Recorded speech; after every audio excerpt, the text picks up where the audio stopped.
Hello welcome to the video.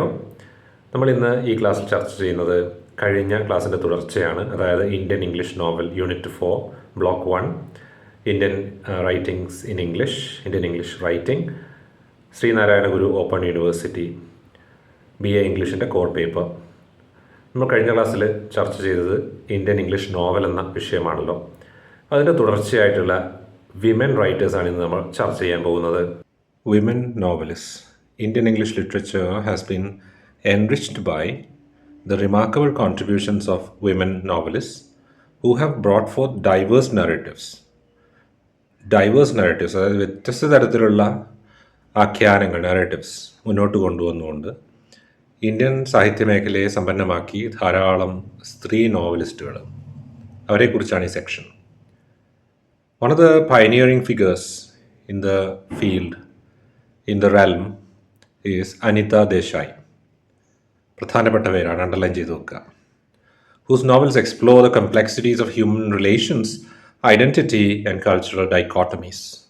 സാംസ്കാരികമായ ദ്വന്ദ്വങ്ങൾ, അതുപോലെ തന്നെ വ്യക്തിത്വങ്ങൾ, ബന്ധങ്ങൾ, മനുഷ്യബന്ധങ്ങൾ, ഇവയെക്കുറിച്ചൊക്കെയാണ് ദേശായിയുടെ കൃതികൾ പരാമർശിക്കുന്നത്.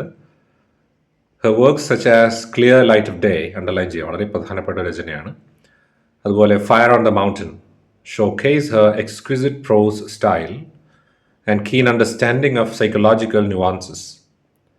Meaning, her novels show very excellent prose style, writing style. അവരുടെ ആഖ്യാന ശൈലി, ഗദ്യ ശൈലി എക്സലൻ്റ് ആയിരുന്നു. അതേപോലെ തന്നെ മനുഷ്യ മനസ്സിൻ്റെ അന്തർധാരകൾ, മനുഷ്യ മനസ്സിനെ അവർ തിരിച്ചറിഞ്ഞത്, അതിൻ്റെ നിരവധി തലങ്ങൾ, അർത്ഥതലങ്ങൾ അവർ മനസ്സിലാക്കിയിരുന്നു. Through her characters often women navigating social expectations and personal desires, Desai offers A portrayal of the human condition. മനുഷ്യൻ്റെ അവസ്ഥ, മാനവിക അവസ്ഥ പലപ്പോഴും സ്ത്രീകളിലൂടെയാണ് അവർ കഥ പറയുക. വിമൻ ക്യാരക്ടേഴ്സിലൂടെ സാമൂഹ്യ സാഹചര്യങ്ങൾ, വ്യത്യസ്ത സാമൂഹ്യ സാഹചര്യങ്ങളിൽ മുന്നോട്ട് പോകുന്ന സ്ത്രീകളിലൂടെയാണ് അവരുടെ കഥകൾ, മനുഷ്യൻ്റെ അവസ്ഥയെക്കുറിച്ചുള്ള, മാനവിക അവസ്ഥയെക്കുറിച്ചുള്ള കഥകൾ അവർ പലപ്പോഴും പറഞ്ഞുകൊണ്ടിരുന്നത്. അരുന്ധതി റോയ് അടുത്തൊരു പ്രധാനപ്പെട്ട പേരാണ് അരുന്ധതി റോയുടേത്. ഫസ്റ്റ് ഓർമ്മിക്കുക, അനിത ദേശായി. ഇവരുടെ മകൾ പ്രശസ്തയായ മറ്റൊരു എഴുത്തുകാരിയാണ് കിരൺ ദേശായി. ഓർമ്മിക്കുക, Kiran Desai. Arundhati Roy stands out as a literary force whose debut novel, The God of Small Things, gained international acclaim, including the prestigious Booker Prize. Next വരുന്ന റോയ് ആണ്, Arundhati Roy. God of small തിങ്സിലൂടെ ബുക്കർ പ്രൈസ് വരെ എത്തിയ Arundhati Roy. Her lyrical prose and bold exploration of social issues such as caste discrimination and political upheavals resonate deeply with readers. രാഷ്ട്രീയ മാറ്റങ്ങളെക്കുറിച്ച്, ജാതിയുടെ പേരിലുള്ള വേർതിരിവിനെക്കുറിച്ചൊക്കെയാണ് അവർ എഴുതിയത്. അവരുടെ ആ ശൈലി ജനങ്ങളെ ധാരാളം, വായനക്കാരെ ധാരാളം സ്വാധീനിച്ചിട്ടുണ്ട്. Her ability to weave together personal stories with larger socio-political context exemplifies the power of storytelling in addressing complex realities. അവരുടെ കഴിവിനെക്കുറിച്ച്, അവരുടെ എഴുത്തിലെ അവരുടെ സ്വാധീനത്തെക്കുറിച്ചാണ് പറയുന്നത്. വ്യക്തിപരമായ കഥകളിലൂടെ സാമൂഹ്യ, സാംസ്കാരിക, രാഷ്ട്രീയ വിഷയങ്ങളെ കൈകാര്യം ചെയ്യുക. വ്യക്തികളുടെ കഥയാണെങ്കിലും അതിൽ സാമൂഹ്യ രാഷ്ട്രീയ വിഷയങ്ങൾ കൊണ്ടുവരിക, സങ്കീർണതകൾ കൊണ്ടുവരിക, ഇതവരുടെ ഒരു ശൈലിയാണ്. Kiran Desai, the inheritance of loss, നേരത്തെ സൂചിപ്പിച്ചു. Kiran Desai's novel the inheritance of loss received widespread acclaim, winning the Booker Prize in 2006. Desai's narrative skillfully intertwines themes of globalization, immigration, and cultural dissonance, offering a complex perspective on contemporary India. സമകാലിക ഇന്ത്യയെക്കുറിച്ച് ഒരു സങ്കീർണമായ ചിത്രമാണ് അവരുടെ the inheritance of loss എന്ന കൃതി നൽകുന്നത്. Globalisation, അതുപോലെ immigration, മറ്റ് നാടുകളിലേക്കുള്ള കുടിയേറ്റം, കൾച്ചറൽ ഡിസനൻസ്, സാംസ്കാരികമായ ചില എതിർപ്പുകൾ, ഇതിനെക്കുറിച്ചൊക്കെ ഈ കൃതിയിൽ പരാമർശിക്കുന്നു. Her characters grapple with questions of identity and belonging, reflecting the complexities of a rapidly changing world. വലിയ പെട്ടെന്ന് തന്നെ ദ്രുതഗതിയിൽ മാറ്റം വരുന്ന ഒരു ലോകത്തിലെ ഐഡൻറ്റിറ്റിയെക്കുറിച്ചും അതുപോലെ സ്വന്തം നാടിനെക്കുറിച്ചുള്ള ഓർമ്മയും ഒക്കെ അവളുടെ കഥാപാത്രങ്ങളെ അലട്ടുന്നുണ്ട്. മറ്റൊരു പ്രധാനപ്പെട്ട ശബ്ദമാണ് ജുംഫ ലഹരി. ജുംഫ ലഹരിയുടെ പ്രധാനപ്പെട്ട works interpreter of maladies, the namesake etcetera explore the immigrant experience, familial ties, and the search for cultural identity. കുടിയേറ്റ അനുഭവങ്ങളാണ് ഇവരുടെ കഥയിലെ പ്രധാന. ഒരു കനേഡിയൻ ഓത്തർ കൂടിയാണ്. She lives in Canada, so she's an Indo Canadian author, Indian Canadian author. അതുകൊണ്ട് തന്നെ ആ കുടിയേറ്റത്തെക്കുറിച്ചും കുടുംബ ബന്ധങ്ങൾ അങ്ങനെയൊക്കെയുള്ള വിഷയങ്ങളാണ് ഇവരുടെ കൃതികളിൽ ചർച്ച ചെയ്യപ്പെടുന്നത്. Lahiri's prose is disturbing and evocative, capturing the complexities of human emotions with sensitivity and depth. ആഴത്തിൽ മനുഷ്യൻ്റെ വികാരങ്ങളെക്കുറിച്ച് ഇവർ ചർച്ച ചെയ്യുന്നു. അവരുടെ രചനാശൈലി ഡിസ്റ്റർബിംഗ് ആണ്, നമ്മളെ അസ്വസ്ഥരാക്കി കളയും. Her exploration of themes like displacement and assimilation resonates with readers globally. Assimilation എന്ന് പറഞ്ഞാൽ മറ്റൊരു കൾച്ചറിലേക്ക് ചെന്ന് ചേരലാണ്, ഒന്ന് ഇൻറ്റഗ്രേറ്റ് ചെയ്ത് അങ്ങ് ഉള്ളിലേക്ക് ആഗിരണം ചെയ്യലാണ് അസിമിലേഷൻ. അതായത് നമ്മൾ മറ്റൊരു രാജ്യത്ത് മറ്റൊരു കൾച്ചറിൽ കുറേ നാൾ ജീവിക്കുമ്പോൾ നമ്മുടെ നാടിനെ മറന്ന് ആ നാടിൻ്റെ ഭാഗമായി അലിഞ്ഞു ചേരുന്ന ആ ഒരു പ്രക്രിയ. Her exploration of themes like displacement എന്ന് പറയുന്നത് സ്വന്തം നാട് നഷ്ടപ്പെട്ട് മറ്റൊരു നാട്ടിലേക്ക് പറിച്ചു നടപ്പെടുന്ന അവസ്ഥയാണ്. Writers like Shashi Deshpande, Anita Nair and Manju Kapoor have made significant contributions to Indian English literature with their insightful portrayals of women's experiences, social norms, and familial dynamics. Deshpande's novels often confront patriarchy and social expectations, while Nayar's works explore themes of love, loss, and resilience. Kapoor's narratives offer a window into the complexities of modern Indian families and the evolving roles of women within them. ഈ 3 പ്രധാനപ്പെട്ട എഴുത്തുകാരെയും കൂടി നിങ്ങൾ ഓർമ്മിക്കണം. ആദ്യം നമ്മൾ പഠിച്ചത് ദേശായിയാണ്, അനിത ദേശായി, പിന്നെ അരുന്ധതി റോയ്, പിന്നെ കിരൺ ദേശായി, ജുംഫ ലഹരി. ഇപ്പോൾ എക്സ്ട്രാ 3 ശശി ദേശ്പാണ്ഡെ, അനിത നായർ, മഞ്ജു കപൂർ. ശശി ദേശ്പാണ്ഡെ കുടുംബ ബന്ധങ്ങളെക്കുറിച്ചൊക്കെ എഴുതുന്ന സോഷ്യൽ, അതുപോലെ തന്നെ പാട്രിയാർക്കി, ഇതൊക്കെ അവരുടെ വിഷയമാണ്. നായരുടെ വർക്ക്, അനിത നായരിൽ സ്നേഹം, പ്രണയം, നഷ്ടം, പിന്നെ റെസിലിയൻസ്, പിടിച്ചു നിൽക്കാനുള്ള ഒരു കഴിവ്, ഒരു ഫൈറ്റിംഗ് കപ്പാസിറ്റി ഉള്ള ക്യാരക്ടേഴ്സ്, അങ്ങനെയൊക്കെയുള്ള ക്യാരക്ടേഴ്സിനെ കാണാൻ സാധിക്കും. കപൂറിൻ്റെ രചനകളിലാകട്ടെ ആധുനിക ഇന്ത്യൻ കുടുംബങ്ങളുടെ യാഥാർത്ഥ്യങ്ങളാണ് നമ്മളുടെ മുമ്പിലേക്ക് അവതരിപ്പിക്കപ്പെടുന്നത്. അപ്പോൾ ഈ എല്ലാ പാരഗ്രാഫും നിങ്ങൾ പഠിച്ചു വെക്കണം. എല്ലാ പാരഗ്രാഫിലെയും ഒരു സെൻറ്റൻസും നമുക്ക് ഒഴിവാക്കാനില്ല. വിമൻ റൈറ്റേഴ്സിനെ കുറിച്ച് ചോദിച്ചാൽ എല്ലാം നിങ്ങൾ എഴുതേണ്ടി വരും, എസ്സേ ചോദിച്ചാൽ പ്രത്യേകമായിട്ട്. അപ്പോൾ ഈ പാരഗ്രാഫ്സ് എല്ലാം പഠിച്ചു വെക്കണം. കാരണം ഓരോ റൈറ്റേഴ്സിനെ കുറിച്ചും കുറച്ച് കാര്യങ്ങളെ ഉൾപ്പെടുത്തിയിട്ടുള്ളൂ. വളരെ ചുരുക്കമാണ് ഇവിടെ പറഞ്ഞിട്ടുള്ളൂ.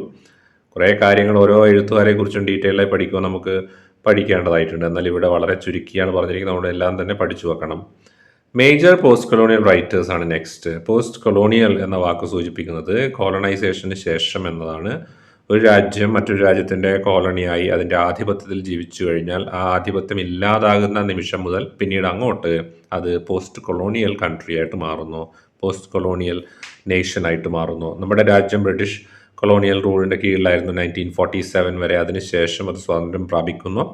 അപ്പോൾ അതിനുശേഷം we can say that India is A post colonial country. ഇതുപോലെ നിരവധി രാജ്യങ്ങളുണ്ടെന്ന് നമുക്കറിയാം. ബ്രിട്ടൻ്റെ, മറ്റു രാജ്യങ്ങളുടെ, മറ്റു യൂറോപ്യൻ രാജ്യങ്ങളുടെയൊക്കെ കോളനിയായിരുന്നു. എന്നാൽ പിന്നീട് സ്വാതന്ത്ര്യം ലഭിച്ച രാജ്യങ്ങൾ പ്രധാനമായിട്ടും ബ്രിട്ടൻ തന്നെയാണ് ഈ ഒരു കേസിൽ മുൻപന്തിയിൽ, യൂറോപ്യൻ രാജ്യങ്ങളിൽ മുൻപന്തിയിൽ നിൽക്കുന്നത്. കൊളോണിയൽ എൻ്റർപ്രൈസിൽ, കൊളോണിയൽ സംരംഭത്തിൽ ഏറ്റവും മുന്നിൽ നിൽക്കുന്നത് ബ്രിട്ടൻ തന്നെയാണ്.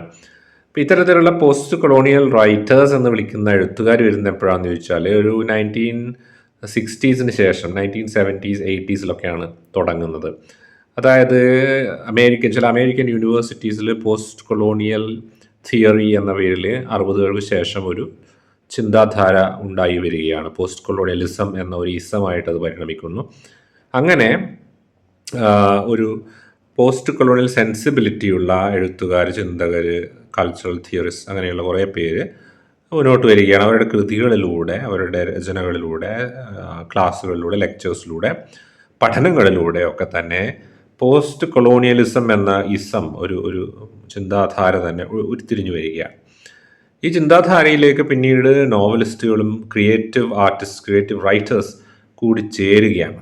ഒരു തിയറി അല്ലെങ്കിൽ ഒരു അക്കാഡമിക് ഡിസിപ്ലിൻ എന്നതിനപ്പുറത്തേക്ക് ഇതൊരു സാഹിത്യത്തിൻ്റെ ഒരു പ്രധാനപ്പെട്ട മണ്ഡലമായി, പ്രധാനപ്പെട്ട ഒരു ഏരിയ ആയിട്ട് പരിണമിക്കുകയാണ്. പിന്നീട് അങ്ങോട്ട് കഥകൾ, കവിതകൾ എല്ലാം തന്നെ ഈ മേഖലയിൽ ചൂണ്ടിക്കാണിക്കാൻ പറ്റുന്ന രീതിയിൽ ഈ ആശയങ്ങൾ ഉൾക്കൊണ്ടുകൊണ്ട് എഴുതപ്പെടുകയാണ്. അപ്പോൾ എന്താണ് പോസ്റ്റ് കൊളോണിയലിസം, എന്താണ് പോസ്റ്റ് കൊളോണിയൽ ആശയം എന്ന് ചോദിച്ചു കഴിഞ്ഞാൽ, ഒരിക്കൽ ഒരു യൂറോപ്യൻ രാജ്യത്തിൻ്റെ, പ്രത്യേകിച്ച് ബ്രിട്ടൻ്റെ കോളനികളായിരുന്ന രാജ്യങ്ങൾ ഈ കൊളോണിയൽ മാസ്റ്റേഴ്സിൽ നിന്ന് പൂർണ്ണമായ സ്വാതന്ത്ര്യം പ്രാപിക്കുന്നുണ്ടോ? അവരുടെ സാംസ്കാരികവും ഭാഷാപരവും രാഷ്ട്രീയവുമായ സ്വാധീനത്തിലല്ലേ പിന്നീടും ഈ രാജ്യങ്ങൾ തുടരുന്നത്? എങ്ങനെ പൂർണ്ണ സ്വാതന്ത്ര്യം നേടാം? സാംസ്കാരികമായുള്ള ഇൻഫ്ലുവൻസിൽ നിന്ന്, ഭാഷാപരമായ ഇൻഫ്ലുവൻസിൽ നിന്ന് എങ്ങനെ ഒരു മോചനം നേടാം? ഇന്ത്യയിൽ even after independence we use to stress the importance of British English. This was a form of intellectual slavery or subjugation.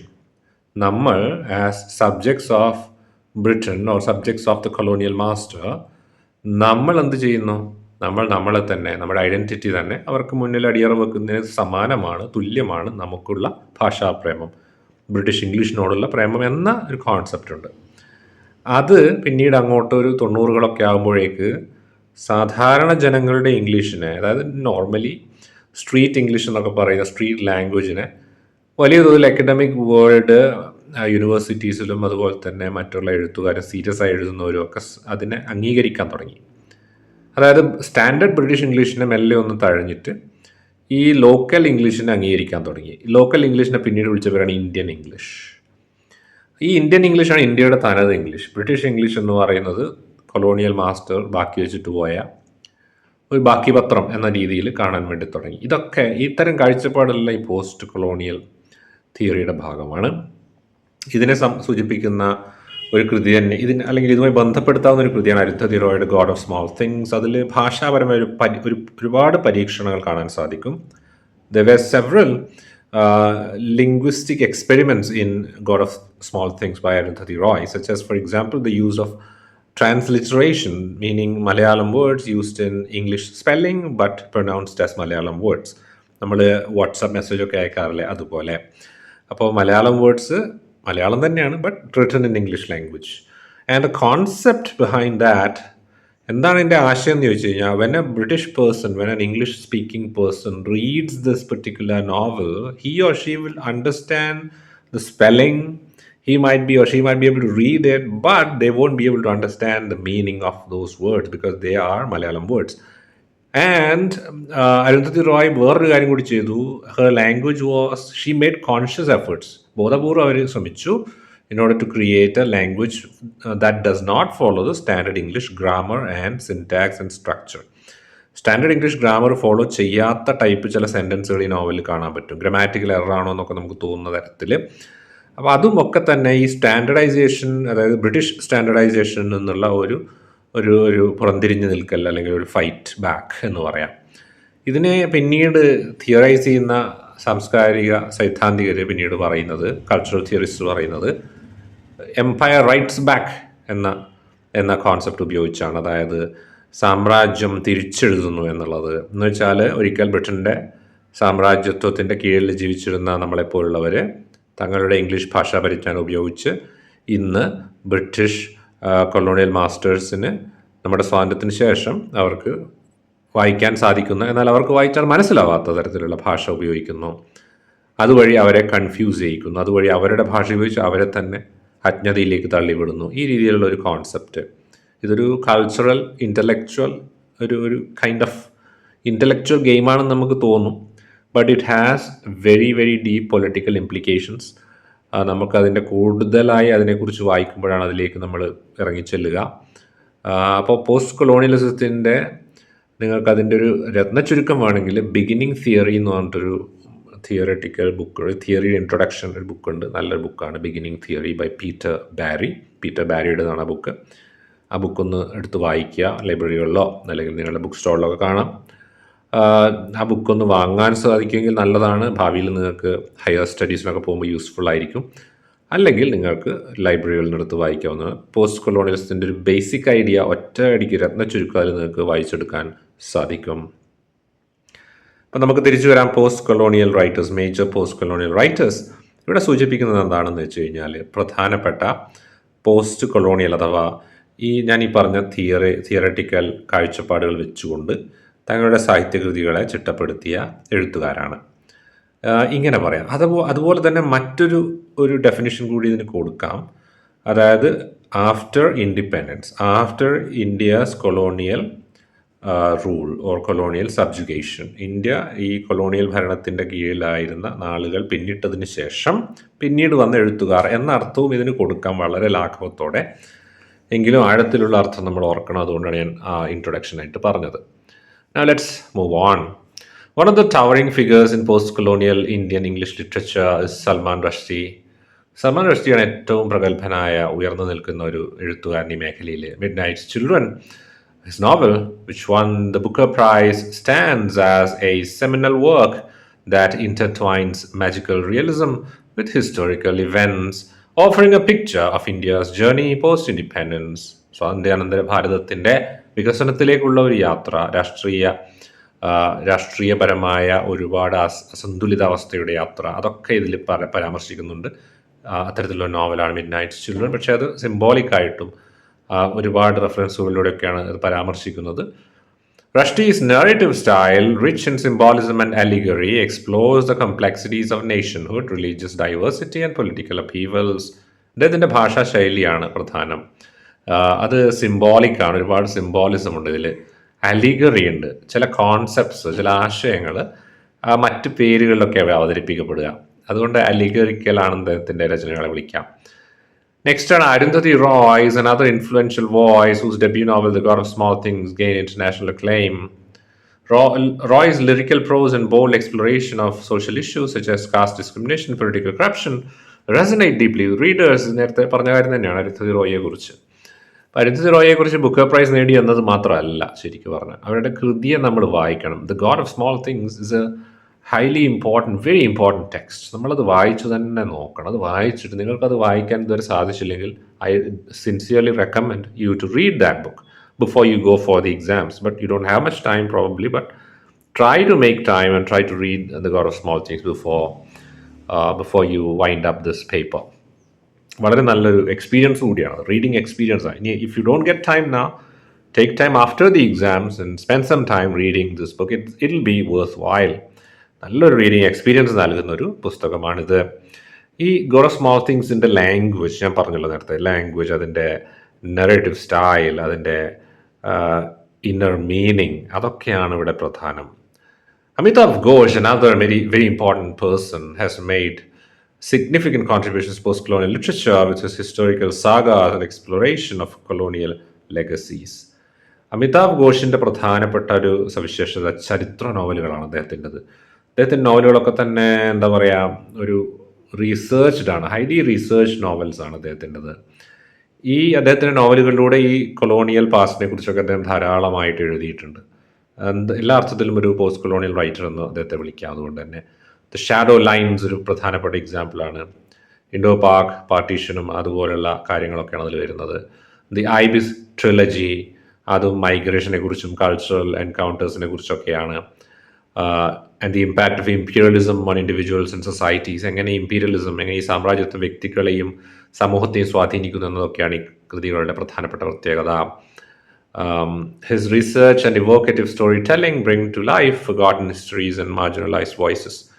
മറന്നുപോയ, നമ്മുടെ നാട്ടുകാർ മറന്നുപോയ, നമ്മൾ മറന്നുപോയ, ചരിത്രം ചിലപ്പോൾ മറന്നുപോയ ചില കഥകളുണ്ടാവാം, ചില യാഥാർത്ഥ്യങ്ങളുണ്ടാവാം.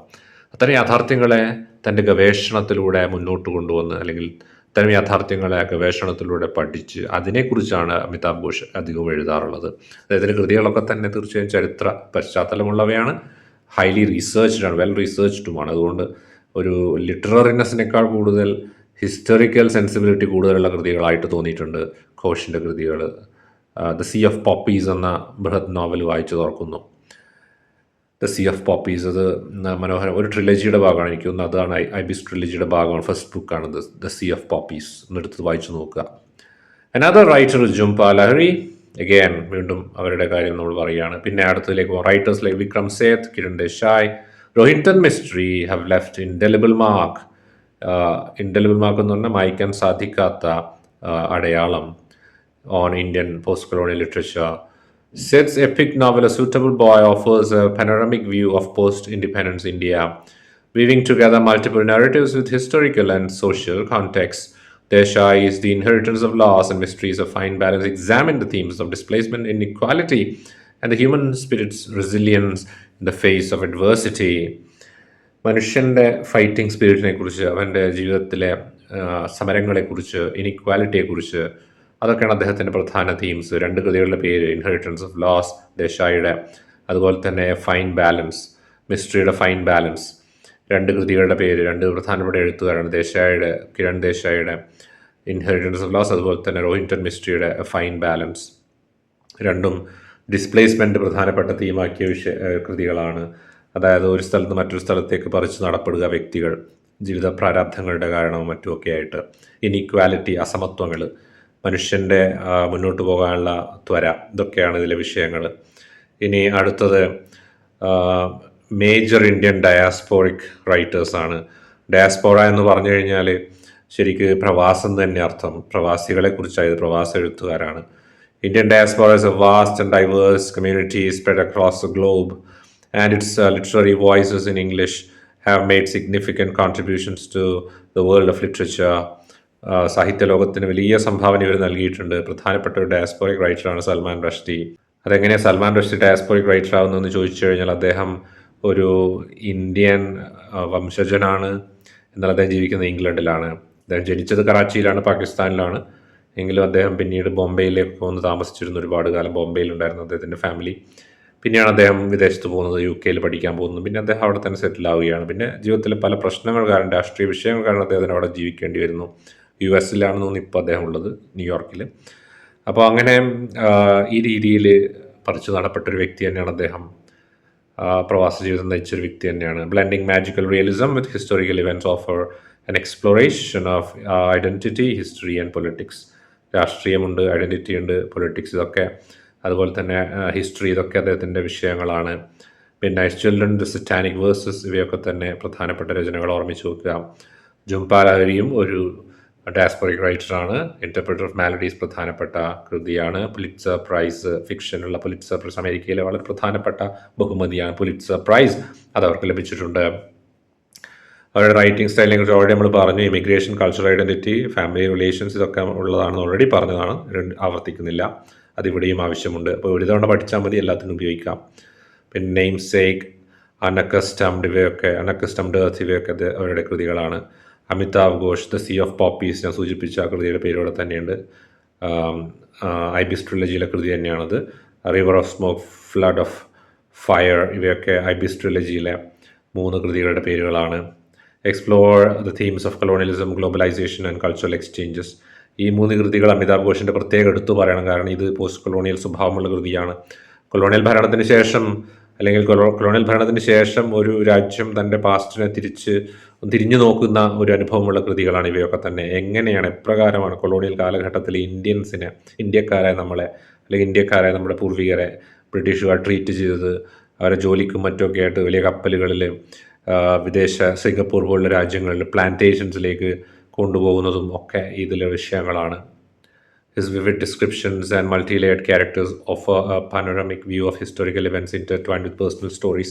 വ്യക്തിപരമായ വ്യക്തിജീവിതങ്ങൾ ഇതിലുണ്ട്, നമുക്ക് വായിക്കാൻ സാധിക്കും ക്യാരക്ടേഴ്സിനെ കുറിച്ച്. പക്ഷേ അതിനപ്പുറം ചരിത്രവും ഇതിലേക്ക് ബ്ലെൻഡ് ചെയ്യുന്നതായിട്ട് കാണാൻ സാധിക്കും.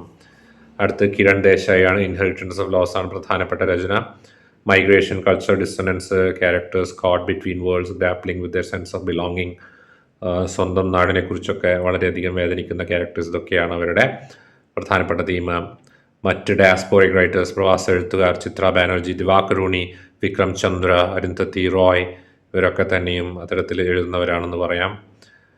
ഇന്ത്യക്ക് പുറത്ത്, ഒരു നാടിന് പുറത്ത് ആ നാട്ടിലെ ജനങ്ങൾ താമസിക്കുമ്പോൾ അതിനെയാണ് ഡയാസ്പോറ എന്ന് പറയുന്നത്. നമ്മൾ മലയാളത്തിൽ പ്രവാസം തർജ്ജമ ചെയ്താൽ തെറ്റില്ല.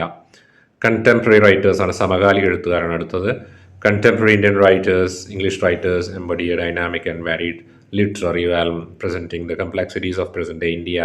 വർത്തമാനകാല ഇന്ത്യയുടെ സംഗീതങ്ങൾ ഉൾക്കൊള്ളുന്ന രചനകൾ ഇത്തരക്കാർ ആധുനിക ഇന്ത്യൻ എഴുത്തുകാർ എഴുതുന്നു. Arundhati Roy, the God of small things. Chetan Bhagat, പ്രധാനപ്പെട്ട ചേതൻ ഭഗത് ഓർമ്മിക്കേണ്ട പേരാണ്. Popular novels resonate particularly with young readers. Chetan ഭഗത്തിൻ്റെ ജനപ്രിയ നോവലുകൾ യുവാക്കളിൽ ഒരുപാട് സ്വാധീനം ചെലുത്തിയിരുന്നു. അതുപോലെ തന്നെ അദ്ദേഹത്തിൻ്റെ പ്രധാനപ്പെട്ട theme love, ambition, social pressure ഇതൊക്കെയായിരുന്നു. നമ്മുടെ ഹാഫ് ഗേൾ ഫ്രണ്ട് പോലുള്ള നോവലുകൾ വായിച്ചിട്ടുണ്ടാവാം, അല്ലെങ്കിൽ 3 idiots, 3 mistakes of my life, ഇങ്ങനെയൊക്കെയുള്ള അദ്ദേഹത്തിൻ്റെ വളരെ പ്രശസ്തങ്ങളായ നോവലുകൾ.